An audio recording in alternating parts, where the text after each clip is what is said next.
दर्शकों नमस्कार। डीडी बिहार के मॉर्निंग लाइव शो बिहार बिहान में आप सभी का बहुत बहुत स्वागत है। आज की सुबह आपके साथ आपकी होस्ट मैं हूं मुस्कान। दर्शकों नए दिन की शुरुआत हो चुकी है और जैसा कि आप सभी जानते हैं कि हर रोज़ आपके समक्ष उपस्थित होते हैं एक विशेष मेहमान के साथ और उनसे कुछ खास बातचीत करते हैं। और साथ ही दर्शकों आपको बता दें कि हर सुबह हमें एक अवसर देती है कुछ नया करने का, खुद को बेहतर बनाने का और अपने सपनों को पूरा करने का। और साथ ही जीवन में हम सकारात्मक विचार रखें और आत्मविश्वास बनाए रखें तो हम किसी भी मुश्किलों का सामना आराम से कर सकते हैं और जीवन में कुछ भी कर सकते हैं। और साथ ही आपको बता दें कि जब भी जीवन में कोई भी मुश्किल आती है, अगर उसको हम डट के सामना करें तो हमें अपने लक्ष्य को प्राप्त करने से कोई नहीं रोक सकता। और जीवन में जो बार बार प्रयास करते हैं, खुद को बेहतर बनाने के लिए प्रयास करते हैं, वो जीवन में हमेशा आगे बढ़ते हैं। तो ऐसे के साथ दर्शकों चलिए आज के कार्यक्रम की शुरुआत करते हैं एक अच्छे विचार के साथ, एक सकारात्मक विचार के साथ। वो कहते हैं ना, दिन की शुरुआत एक अच्छी सोच, एक अच्छे विचार के साथ करें तो दिन भर के लिए हमें एक मोटिवेशन मिलता है। तो आइए देखते हैं आज के अनमोल वचन में आप सभी के लिए क्या कुछ है।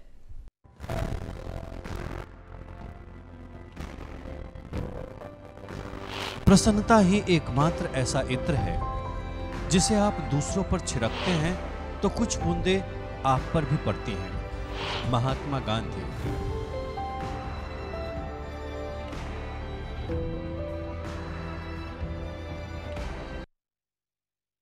और इसी के साथ दर्शकों अगर हम बात करें प्रधानमंत्री के विकसित भारत के निर्माण में स्वास्थ्य विभाग का कितना बड़ा योगदान है, आज हम इसी पे खास बातचीत करेंगे आज के हमारे विशेष मेहमान से।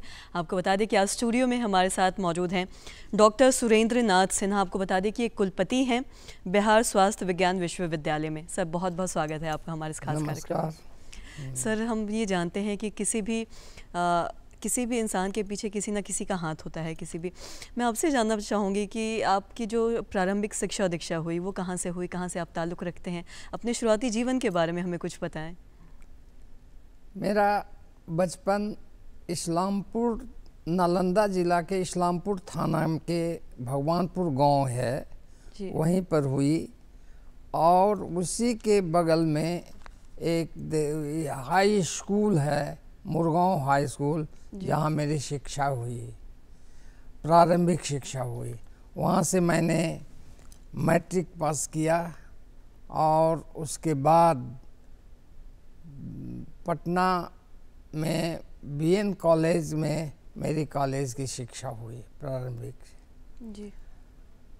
इसके बाद मैं मेडिकल कॉलेज में एडमिशन लिया और वहाँ पटना मेडिकल कॉलेज से एमबीबीएस की परीक्षा पास की। अच्छा। एमबीबीएस करने के बाद एमडी में एडमिशन हुआ, साथ साथ सर्विस भी मिल गई बिहार गवर्नमेंट में। लेकिन सर्विस से छुट्टी ले करके और मैंने एमडी की परीक्षा दी, पढ़ाई की और परीक्षा पास की। उसके बाद मेरा पोस्टिंग बिहार गवर्नमेंट में घोसी थाना में हुआ, ब्लॉक में। वहाँ से 3 साल के बाद मेरी फर्स्ट पोस्टिंग टीचिंग में मेडिकल कॉलेज गया में हुआ और वहाँ से मैंने टीचर की ज़िंदगी शुरू की, मेडिकल में टीचर की ज़िंदगी शुरू की जी। मैं गया मेडिकल कॉलेज में 12 साल तक असिस्टेंट प्रोफेसर, ट्यूटर और उसके बाद असिस्टेंट प्रोफेसर के पद पर काम किया। उसके बाद मेरा फर्स्ट प्रमोशन हुआ एसोसिएट प्रोफेसर में और तब मैं भागलपुर मेडिकल कॉलेज में चला गया।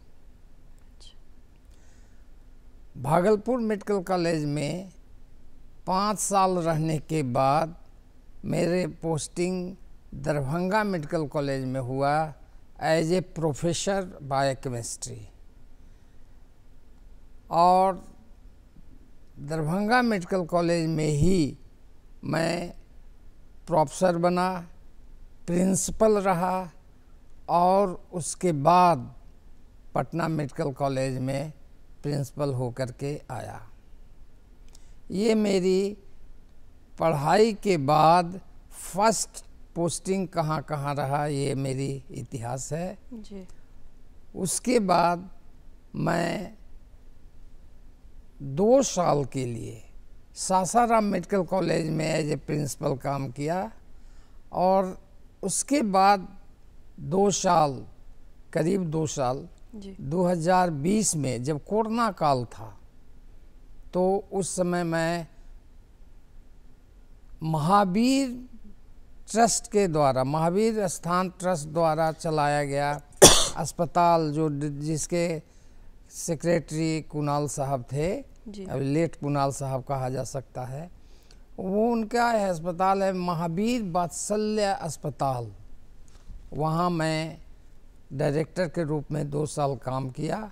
वहाँ काम कर ही रहा था कि मुझे वाइस चांसलर का बनाया गया और बिहार स्वास्थ्य विज्ञान विश्वविद्यालय बना और उसी का vice chancellor, first vice chancellor बनाया गया। जी सर, हम ये जानते हैं कि आप बिहार स्वास्थ्य विज्ञान विश्वविद्यालय के आज कुलपति हैं और वो कहते हैं ना कि किसी भी सफल व्यक्ति के पीछे किसी न किसी का हाथ ज़रूर होता है, सपोर्ट ज़रूर होता है, चाहे वो घर परिवार हो, शादी के बाद वाइफ या हस्बैंड हो। तो सपोर्ट एक ऐसी चीज़ है जो अगर किसी का रहे तो हम जीवन में कहीं भी पहुंच सकते हैं। तो इस बारे में भी आप कुछ बताना चाहेंगे? पढ़ने की प्रेरणा जो मुझे मिली जी वो एक छोटी सी घटना से हुई।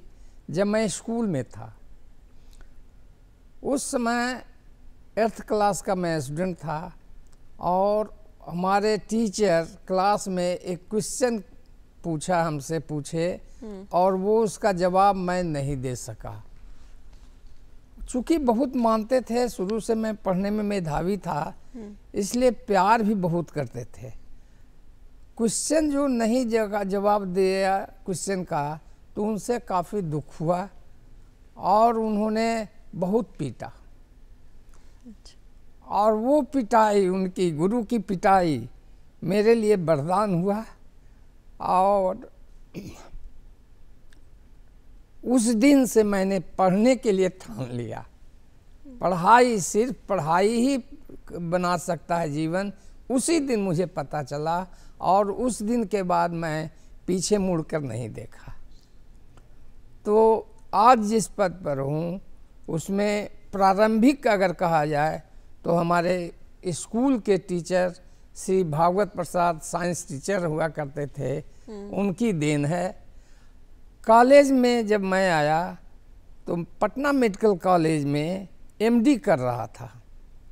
एमडी जब कर रहे थे तो हमारे गुरु जो आज भी अभी हैं जी वो डॉक्टर केपी सिन्हा, उन्होंने काम के प्रति प्रेरित किया मुझे।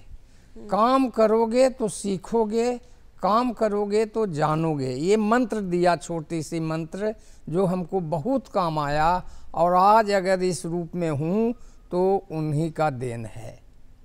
तो मैं कह सकता हूँ कि प्रेरणा शुरू में स्कूल से मिला और उसके बाद पटना मेडिकल कॉलेज के अपने गुरु को मैं अभी भी याद करता हूँ और वो हैं अभी, और उनकी प्रेरणा। मैं एक छोटी सी घटना यहाँ पर बता देता हूँ कि डॉक्टर केपी सिन्हा के बारे में कहना चाहूँगा कि डॉक्टर केपी सिन्हा ऐसे टीचर थे जो पढ़ाई को लव करते, प्यार करते थे। जो पढ़ने में इच्छुक है उसको बहुत प्यार करते थे, अभी भी हैं। छोटी सी घटना ये है कि एमडी में उस समय 6 लड़के एडमिशन लिए, 6 डॉक्टर, और उसमें से 4 छोड़ के भाग गए उनके डर से सिर्फ, और 2 ही लड़के हम लोग रहे और 2 डॉक्टर, और वो 2 में से हमें आज दोनों हम लोग टीचर हैं। आज उन्हीं के बदौलत, उन्हीं की कृपा कहा जाए कि मैं पटना मेडिकल कॉलेज में प्रोफेसर रहा, प्रिंसिपल रहा और आज मैं बिहार स्वास्थ्य विज्ञान विश्वविद्यालय का कुलपति हूँ। बिल्कुल सर। तो ये मैं 100% देन मैं कहूँगा, मैं अपने गुरु को देना चाहूँगा। जी, और साथ ही साथ जो स्वास्थ्य से जुड़ाव सर आपका शुरू से रहा है, अगर हम प्रधानमंत्री के विकसित भारत के निर्माण में स्वास्थ्य विभाग के महत्व के बारे में बात करें, स्वास्थ्य सुविधाओं के बारे में बात करें या स्वास्थ्य के शिक्षा के बारे में बात करें, तो कितना इसका आप इसको कितना ज़रूरी समझते हैं या कितना महत्व समझते हैं आज के दिन में? देखिए, बिहार के परिप्रेक्ष्य में कहा जाए तो माननीय मुख्यमंत्री नीतीश कुमार और देश में प्रधानमंत्री माननीय हमारे प्रधानमंत्री का सोच, डेवलपमेंट का सोच, शिक्षा का सोच और स्वास्थ्य का सोच कहा जाए तो अद्वितीय है जी। मैं एक प्रधानमंत्री के योजना का मैं जिक्र करना चाहूँगा कि ये जो बिहार इंडिया भर में योजनाएं जो चल रही हैं स्वास्थ्य के लिए, उस योजना में अद्वितीय है जी। ऐसी योजनाएं जो सबके लिए हो, खास करके उन गरीबों के लिए जो इलाज 5 लाख तक का इलाज आयुष्मान भारत के कार्ड से होता है। ये एकदम से अद्भुत योजना है और इससे भारत के लोगों का स्वास्थ्य में काफ़ी चेंजेज आया है, काफ़ी सुधार हुआ है। जी सर। सर, ये चीज़ जो आपने अभी बताई आयुष्मान भारत की, तो स्वास्थ्य हर आम जिंदगी तक पहुंच पाए, सब इसका लाभ उठा सके, इसके लिए माननीय प्रधानमंत्री नरेंद्र मोदी जी ने आयुष्मान भारत की शुरुआत की थी। मैं आपसे जानना चाहूँगी, इसके शुरुआत, इस पहल से हर आम जन को कितना इससे मतलब मदद मिला है या फिर कितना ज़रूरी है आज सभी के लिए, इसके बारे में क्या कुछ बताना चाहेंगे? जब आयुष्मान भारत का कार्ड नहीं बना था, उस समय गरीबों के लिए महंगी से चीज़ें सुलभ नहीं हो पाती थी, इलाज। इसीलिए बहुत से लोग बिना इलाज के, ये कहा जा सकता है कि बहुत से लोग बिना इलाज के ही रह जाते थे, क्योंकि पैसा का अभाव था। जब आयुष्मान कार्ड बना तो उसके बाद गरीब से गरीब लोगों का भी इलाज अस्पतालों में बहुत ही सुलभ हो गया है और आज उसके लिए काफ़ी भीड़ अस्पतालों में देखी जाती है और उसका लाभ पूरे इंडिया में सब लोगों को, गरीब लोगों को खास करके मिल रहा है। बिल्कुल सर। और साथ ही सर, बेहतर राष्ट्र निर्माण में और साथ ही साथ समृद्ध भारत को बनाने में हर आम जन का विकास, तो कहते हैं ना कि अगर हमारा विकास होगा तो हमारे देश का विकास होगा। मैं आपसे जानना चाहूँगी, अगर हम स्वास्थ्य विभाग की ही बात करें या अगर किसी भी बीमारियों की, डिजीज़ की ही बारे में बात करें, तो हर आम जन तक, हर इंसान तक इसके बारे में जानकारी या जागरूकता कितना ज़रूरी है? किसी भी बीमारी को लेके आप कितना ज़रूरी समझते हैं इसको लेके आप? ये क्वेश्चन आपका बहुत बढ़िया है और मैं जन जन तक पहुंचाना होगा इस बात को कि स्वास्थ्य ही बहुत ही महत्वपूर्ण है और इसके लिए सभी लोगों को, सभी जनता को इसके लिए जागरूक होने की ज़रूरत है। और ये खास करके देहात में रहने वाले लोगों के लिए बहुत ज़रूरी है।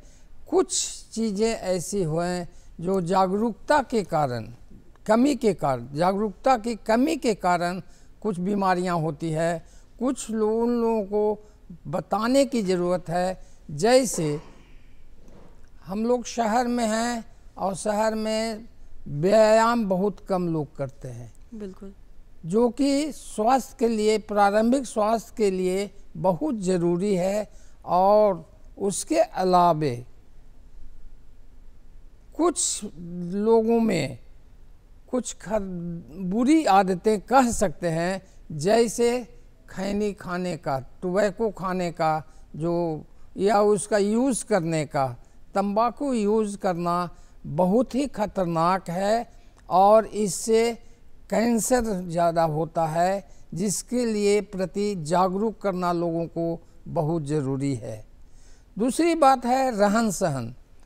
खास करके देहात के लोगों में रहन सहन उतना अच्छा नहीं रह पाता है, साफ सफाई नहीं रह पाता है, जो कि बहुत ज़रूरी है। क्योंकि बहुत सी बीमारियां अगर साफ रहें लोग, कुछ परहेज करें लोग, जानकारी के कारण नहीं कर पाते हैं परहेज और वो बीमारी के शिकार हो जाते हैं। इसके लिए जागरूक करना बहुत ज़रूरी है। बिल्कुल सर। आपने सर अभी सफाई की भी बात की है। अगर हम बात करें स्वच्छता अभियान की, तो हम ये सभी जानते हैं कि बदलाव तभी संभव है जब हर कोई आम खुद को बदले, और हम खुद को बदलेंगे तभी हम देश को बदल पाएंगे। और साथ ही साथ में अगर बात करूँ स्वच्छता अभियान की, तो हर इंसान के लिए स्वच्छ रहना, अपने आसपास गंदगी ना फैलाना कितना आप ज़रूरी समझते हैं किसी भी बीमारी से दूर रहने के लिए? किसी भी बीमारी से दूर रहने के लिए स्वच्छता तो प्रमुख बातें हुई और हर एक आदमी को रखना चाहिए। लेकिन इसमें यहाँ पर मैं माननीय मुख्यमंत्री बिहार नीतीश कुमार का नल जल योजना जी। और जल जीवन हरियाली, ये दो जो चल रहा है परियोजनाएं, ये ड्रास्टिक रूप से बहुत ही चमत्कारी रूप दिखा रहा है।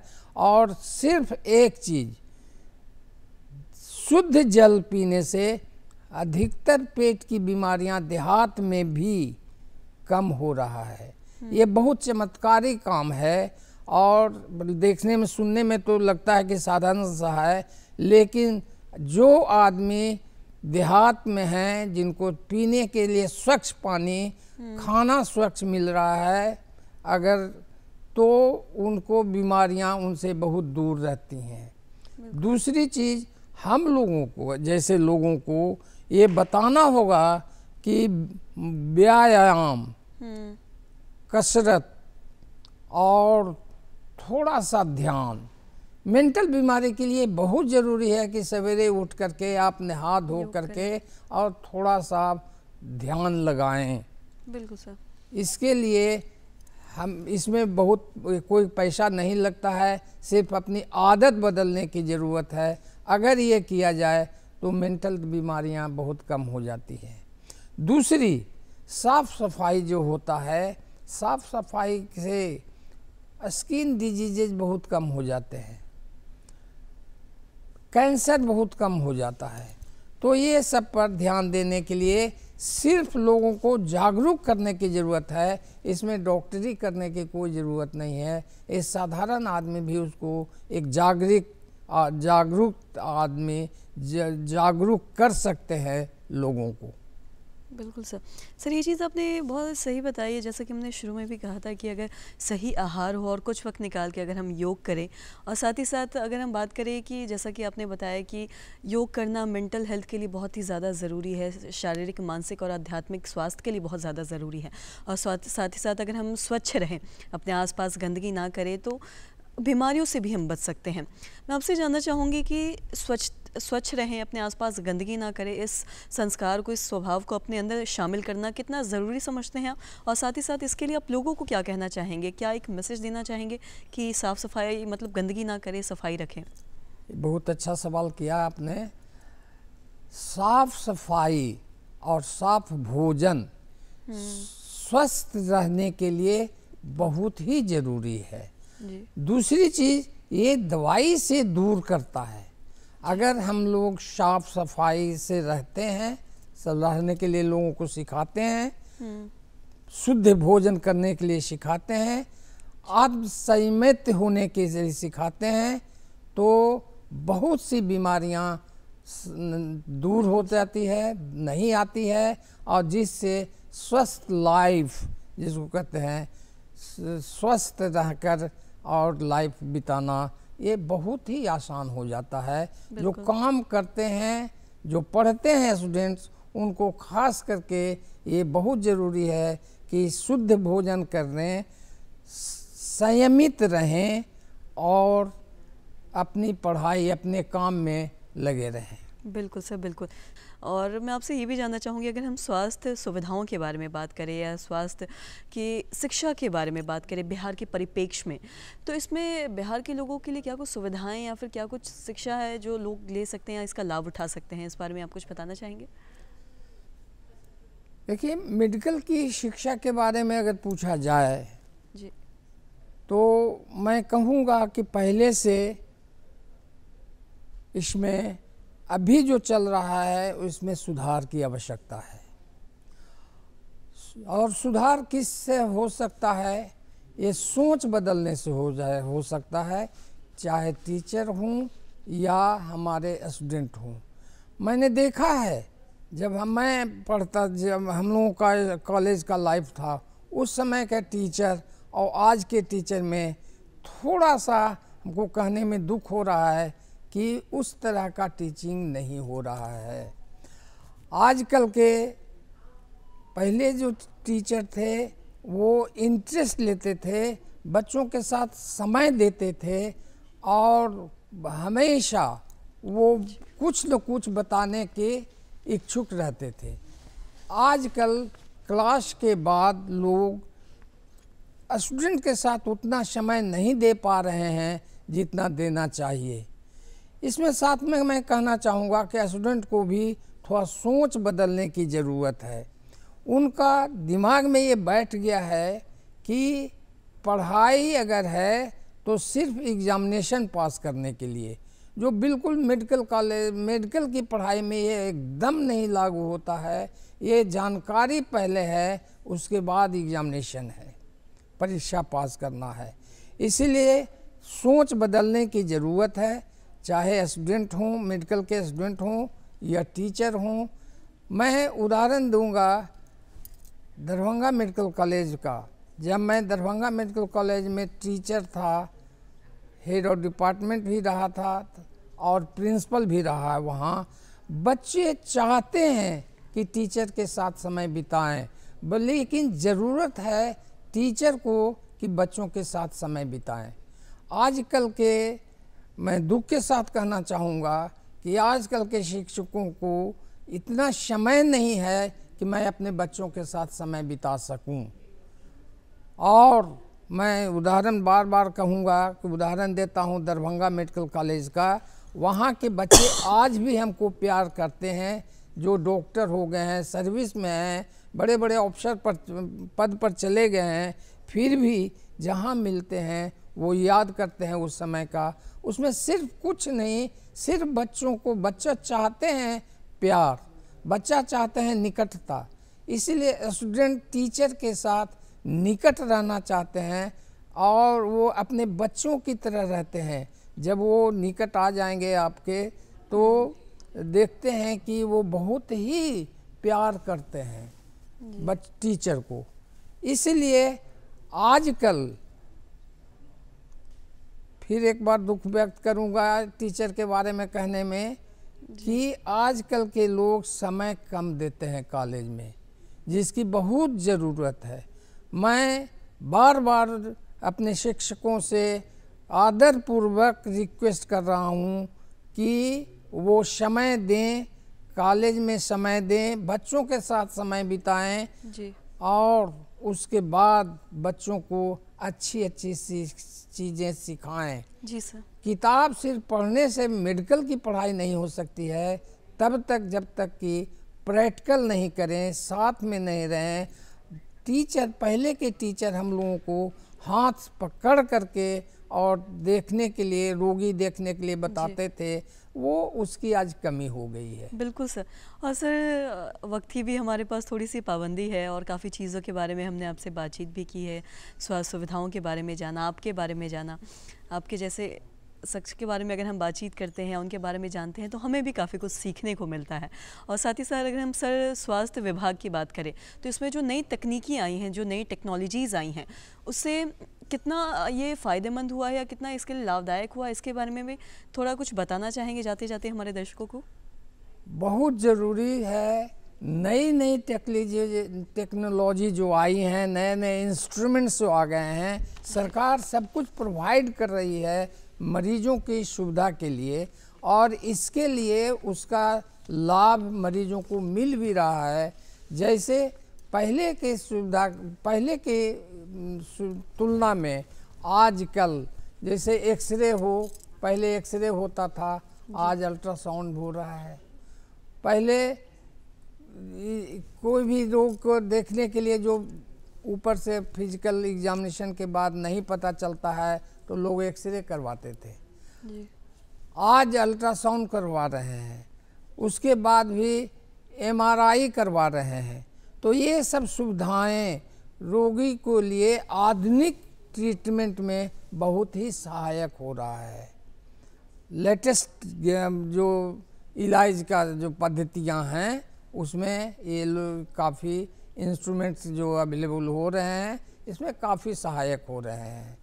इसलिए मैं कहूँगा कि मरीजों को काफ़ी फ़ायदे हो रहे हैं। आज मरीज अस्पतालों में भीड़ लगी हुई है, वो पहले कम आते थे, आज ज़्यादा इंस्ट्रूमेंट आ जाने से, ज़्यादा सोफिस्टिकेटेड इंस्ट्रूमेंट्स आ जाने से रोगियों को बहुत सुविधा हो रही है। जी सर, और साथ ही सर आप हमारे इस कार्यक्रम में आए, अपना कीमती वक्त आपने दिया, इसके लिए सर तहे दिल से शुक्रिया। और साथ ही वो कहते हैं जब भी हम किसी कामयाब इंसान से खास बातचीत करते हैं तो उन्हें जीवन में हर खास हमको काफ़ी कुछ सीखने को मिलता है, काफ़ी कुछ उनसे जानने को भी मिलता है। सर आप कार्यक्रम में इसके लिए तहे दिल से सर आपको शुक्रिया। धन्यवाद मेरी तरफ से भी। तो जाते जाते आप, जैसा कि हम आपसे रिक्वेस्ट करते हैं, ये गुजारिश करते हैं कि आप हमें खत भेजें जिससे हम ये जान सकें कि आपको आज का ये हमारा कार्यक्रम कैसा लगा। तो फटाफट उठाए पेन कॉपी और नोट करें हमारा पता है कार्यक्रम बिहार बिहान, निदेशक DD बिहार, दूरदर्शन केंद्र पटना, फ्रेजर रोड। साथ ही साथ हमारा पिन कोड है 8000001 और हमारा email ID है director.ddkpatna@gmail.com। तो इसी के साथ दर्शकों मुझे और मेरी पूरी टीम को दीजिए इजाज़त। अगले दिन मिलेंगे फिर से एक नए मेहमान के साथ, एक नए विषय पर खास बातचीत करेंगे। तब तक दीजिए हमें इजाज़त। नमस्कार।